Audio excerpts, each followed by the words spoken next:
Kipindi cha kwanza nikiwa rais wa investment wa awamu ya 5 wa Rais Magufuli. Rais Magufuli alikuwa na sera na misimamo yake. Alikuwa ni rais ambaye anafuatilia viongozi wake kwa karibu. Kwa hiyo nakumbuka kipindi fulani nilikuwa nakutana na wawekezaji kwenye hoteli moja hapa ya Dar es Salaam ya maarufu. Na baada ya hapo alinipigia simu. Akanigombeza kidogo. Wewe nani? Sasa nani? Sasa alikuwa wazi, na wewe ukiwa confidence, alikuwa anapenda sana kujibu. Kwa hiyo nilimjibu vizuri.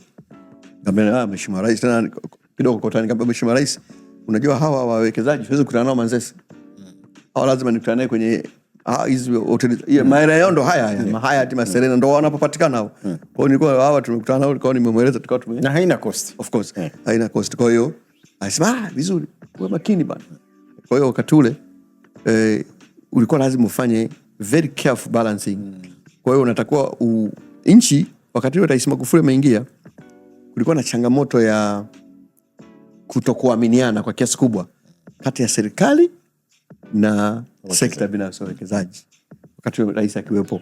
Kwa hiyo kazi yangu ilikuwa ngumu sana kubalance, kumake sure, unajua ukiwa waziri wa uwekezaji unakaa katikati, huku kuna serikali na huku kuna wawekezaji. Kazi yako ni kutengeneza mazingira ili hawa watu wote waaminiane, wa communicate. Kwa hiyo ilikuwa ni kipindi ambacho na wewe kama waziri unafanya kazi kwa niaba ya rais na kwa kweli kwa ajili yake. Kwa kile kipindi bahati nzuri kilikuwa kifupi, au bahati mbaya kifupi, nitumia kama miezi 3 tu. Lakini Rais Magufuli alikuwa amepania sana kipindi kile. Aliona miaka yake 5 ya mwanzo wawekezaji kama walianza kuondoka. Kwa hiyo kazi alionipa ni kwamba wawekezaji warudi. Kwa hiyo ilikuwa ni kipindi kigumu kwa sababu kwa kiasi fulani wawekezaji hawaamini na huku lazima ubalance. Kwa hiyo nakumbuka nikaandika makala moja, New Down for Investment in Tanzania.